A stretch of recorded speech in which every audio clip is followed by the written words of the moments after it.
বিসিবির দায়িত্ব পেয়ে দুর্নীতির বিরুদ্ধে রুখে দাঁড়ালেন আসিফ মাহমুদ। বাদ পড়ছে হাতুড়ো। আবারও অধিনায়ক হয়ে ফিরছে তামিম ইকবাল। বাংলাদেশের হয়ে খেলতে পারবেন না সাকিব। কে হচ্ছে নতুন কোচ, এই নিয়ে যা বললেন আসিফ মাহমুদ। তাই বিস্তারিত জানতে হলে ভিডিওটি না টেনে শেষ পর্যন্ত দেখতে থাকুন। আর আপনি যদি আমাদের চ্যানেলে নতুন হয়ে থাকেন তাহলে এখনই সাবস্ক্রাইব করে রাখুন।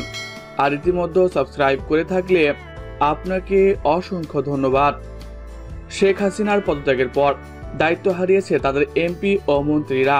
সেই তালিকায় রয়েছেন নাজমুল হাসান পাপনও, যিনি বিসিবির সভাপতি ও ক্রীড়ামন্ত্রী ছিলেন। তিনিও দেশ ছেড়ে পালিয়েছেন। এর ফলে নতুন মন্ত্রিসভায় ক্রীড়ামন্ত্রী হয়েছেন ছাত্র আন্দোলনের সমন্বয়ক আসিফ মাহমুদ।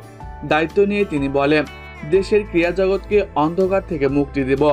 খেলাধুলাতে কোনো দুর্নীতি থাকবে না, ক্রিকেটকে দুর্নীতি মুক্ত রাখব।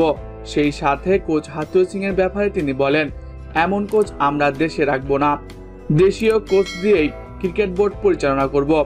এছাড়াও তামিম ইকবালকে আমরা আবারও বাংলাদেশ দলের দায়িত্ব দিব। চ্যাম্পিয়ন্স ট্রফির আগে বাংলাদেশ দল আবারও আগের মতো হয়ে যাবে। অধিনায়কত্ব থেকে বাদ পড়বে শান্ত, এমন এক মন্তব্য করেছেন আসিফ মাহমুদ।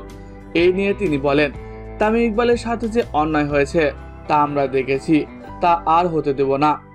তাকে আবারও অধিনায়কত্ব ফিরিয়ে দেওয়া হবে। এছাড়াও ফাহিম স্যার ও সালাউদ্দিনের মধ্যে যে কোনো একজনকে আমরা দলের হেড কোচ করতে চাই।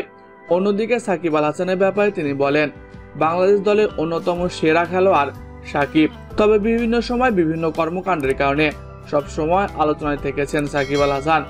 তবে এমন কাজ করলে আর বাংলাদেশে খেলতে পারবেন না বলে জানিয়েছেন এই সমন্বয়ক। বেটিং সাইটে কোনো বিজ্ঞাপন করতে পারে না, তার আচরণ ভালো করতে হবে।